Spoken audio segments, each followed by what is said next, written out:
Now I've bought some parts from America. Many thanks to Rock Auto. I ordered on Monday, they come Thursday.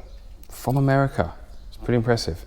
Now, off camera, we had some seized front brakes. So I got the apprentice to pull the calipers apart, completely strip them. It was a good learning experience for him. And clean them all up, clean the pistons up, rebuild them. Doesn't seem to have worked. So I've got 2 new calipers, a starter motor. I also have brake hoses coming, bulbs, lug nuts. I also bought some belts, which may be the... Right, so these calipers, as you can see, nice and shiny, all reconditioned. We've got new bolt, new washers, new rubbers. $15. $15, that's it. And then starter motor is heavy. Nice shiny. Now, the weird thing I have with this one, as I found out, it's pretty tricky to find the right starter motor because most 5.7 litre Chevy V8s have the starter motor down here. Mine's down there. Problem I've got with the starter motor is it really struggles to turn over. And we've put some added grounds on. We've moved the battery over this side for eagle-eyed viewers. And it's just really struggling to start. Cleaned all the contacts up on everything, struggling to start. So I think it's a starter motor fault.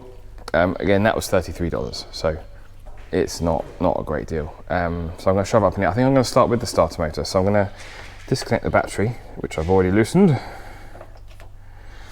and we'll chuck her up in the air.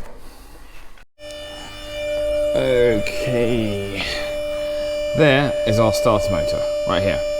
So you've got 1, 2 bolts, and I think I've got to drop the exhaust manifold to get it out, but I will have a look. That's what the apprentice did, but I'll have a look when I've done those 2 bolts. And then obviously you've got all the wires on the top up there to do.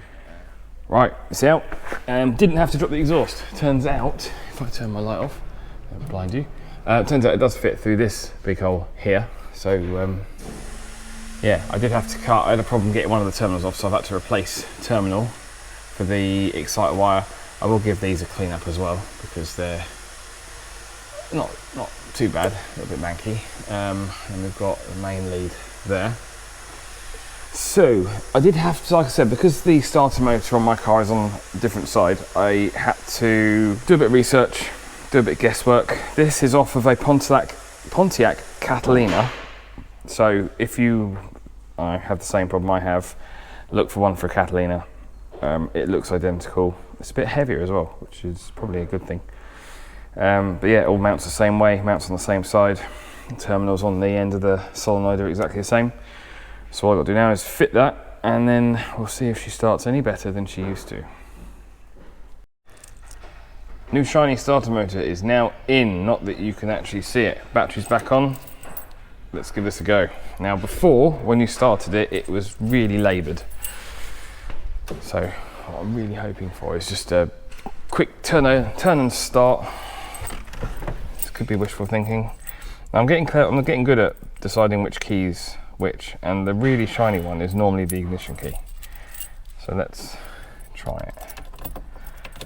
Ah, no. Is there another really shiny one? Hey, second time lucky. Whoa, that starts better. Right. That's a winner. Smells though, but oh mate, that's the result.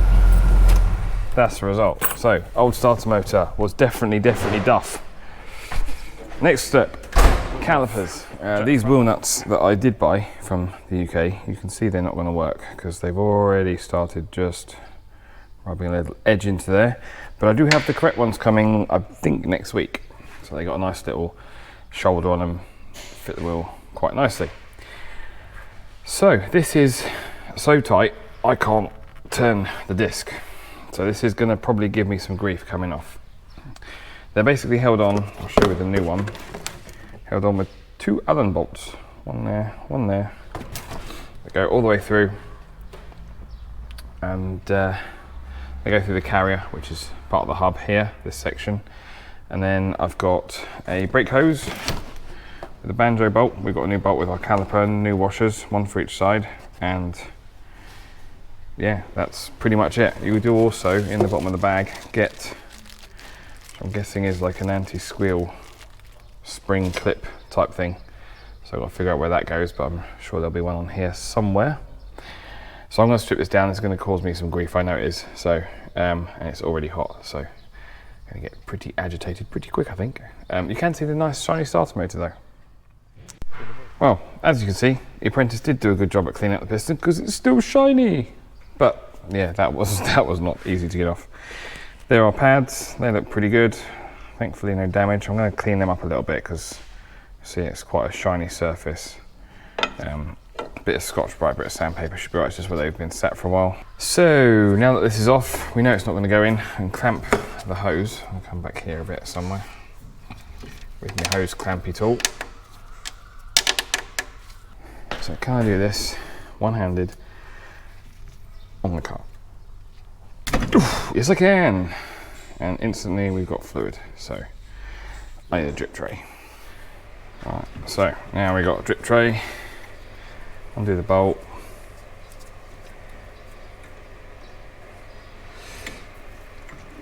Bye bye brake caliper. Hello new shiny one. So the spring clip sits in a little tiny hole in the inner brake pad, clips over the bottom here. That sits in the piston to stop it from moving, stop vibrations.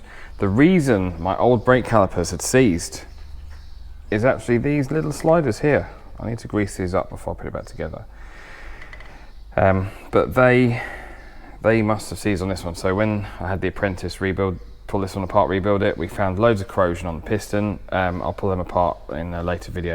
But what we didn't do is pull those collars out, free them off. That's why these are seized. Just a case of shove it all back together now, bleed the brakes, put the wheel on, and do the other side. This side is all back together and moves. This side is also back together and moves. So I've got to do now, put the wheels on. I think I have enough fuel to do a little test drive around the estate. If not, I've got a Tommy to push me back. So I'll trot the wheels on and we'll give it a go. Now I'm not sure, it does say it's on the empty line and it does normally go but slightly below that. So new starter motor, runs a treat. Brake pedal feels good. Into reverse. Still got that delay, so something else I've got to look into. Eventually it will suddenly, let's try drive.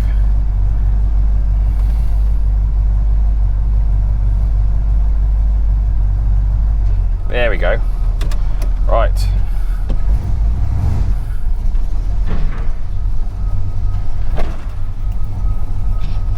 I can stop and take my foot off and it moves, and I can stop, take my foot off, it moves. You guys don't know how underrated that is. My mirrors are way out of adjustment, and currently my electric windows are not plugged in, but this is going to be a nice first drive.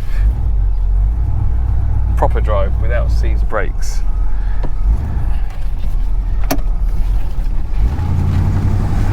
Oh, that's better.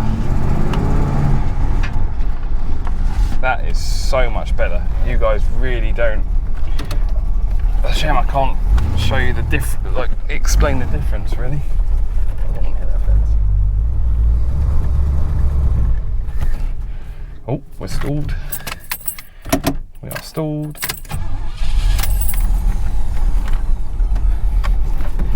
Go back because there we go. This is a little bit of power steering pump belt squeak.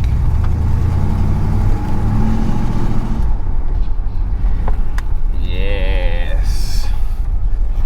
Oh, this is good.